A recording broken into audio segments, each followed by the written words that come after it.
வணக்கம்மா, எல்லாரும் நல்லா இருக்கீங்களா? வெல்கம் டு தமிழ்மா சமையல். இன்றைக்கி நாம் ஈஸியான ஒரு பருப்பு கடையில் பண்ண போகிறோம். எப்படி பண்ணுறதுன்னு பார்க்கலாம். 100 கிராம் பருப்பு எடுத்து 1/4 மணி நேரம் ஊற வச்சு கழுவி வச்சுருக்கேன். அதுக்கு 1 டம்ளர் தண்ணி ஊற்றிக்கலாம். இந்த ஒரு டம்ளரில் 1/2 டம்ளர் பருப்பு இருக்கும், அது 1 டம்ளர் தண்ணி ஊற்றிக்கலாம். ஒரு 1/4 மணி நேரம் ஊற வச்சிட்டிங்கன்னா சீக்கிரமாக வெந்துடும் பருப்பு. ஒரு 1/4 ஸ்பூன் மஞ்சள் பொடி போட்டுக்கலாம். கொஞ்சம் பெருங்காயத்தூள் போட்டுக்கலாம். கெட்டி பெருங்காயமாக கூட பரவாயில்ல, சின்ன துண்டாக ஒன்று போட்டுக்கலாம். தேவையான பொருட்கள்: 3 வெங்காயம் கட் பண்ணி வச்சுருக்கேன், 3 பெரிய தக்காளியாக கட் பண்ணி வச்சுருக்கேன், ஒரு 6 பல் பூண்டு உரித்து கட் பண்ணி வச்சுருக்கேன், ஒரு 6 காஞ்ச மிளகாய் வச்சுருக்கேன், தாளிக்கிறதுக்கு கொஞ்சம் கருவேப்பிலை வச்சுருக்கேன். காஞ்ச மிளகாய் தான் போடணும்னு அவசியம் இல்லை, பச்சை மிளகாய் கூட போடலாம், உங்கள் இஷ்டம். இது எல்லாத்தையும் ஒன்றா போட்டு அப்படியே வேக வச்சுருப்போம், அவ்வளோதான். வெந்த பிறகு அப்படியே கடைஞ்சி தாளிச்சிடணும். இது எல்லாம் இந்த பருப்புலேயே போட்டுடலாம். போட்டு ஒன்றா போட்டு ஒரு 4 விசில் விட்டால் போதும், வெந்துடும். பருப்பு மட்டும் 1/4 மணி நேரம் ஊற வச்சிடணும், அப்போ தான் சீக்கிரமாக வேகும். இதில் ரெடி ஆகிடும் அந்த பருப்பு கடையில். ஒரு பக்கம் சாதம் வச்சு ஒரு பக்கம் பருப்பு கடையில் வச்சா ரெடி ஆகிடும்.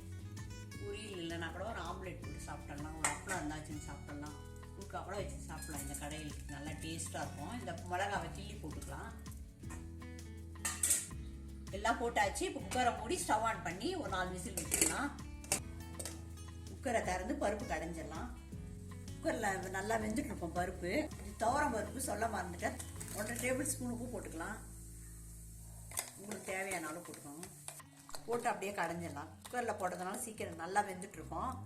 அப்படியே இதிலேயே கடைஞ்சிட்டாவே போதும். பருப்பில் புரோட்டீன் சத்து இருக்குது. எப்படி சாப்பிட்டாலும் நல்லது தான் உடம்புக்கு. இந்த மாதிரி செஞ்சால் 10 நிமிஷத்தில் ரெடி ஆகிடும். ஒரு 1/2 டம்ளர் தண்ணி ஊற்றிக்கலாம். தாளித்து கொட்டி ஒரு கொதிச்சா போதும். ஸ்டவ் ஆன் பண்ணி கடாயை வச்சிடலாம். பருப்பு தாளிக்கிறதுக்கு ஒரு 2 டேபிள் ஸ்பூன் எண்ணெய் ஊற்றிக்கலாம். எண்ணெய் காஞ்சிச்சு 2 ஸ்பூன் கடுகு போட்டுக்கலாம். ஒரு 1/4 ஸ்பூன் சீரகம் போட்டுக்கலாம்.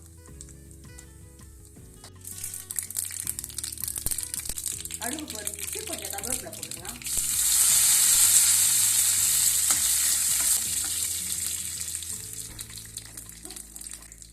கொதிச்சா போதும். ஸ்டவ் ஆன் பண்ணி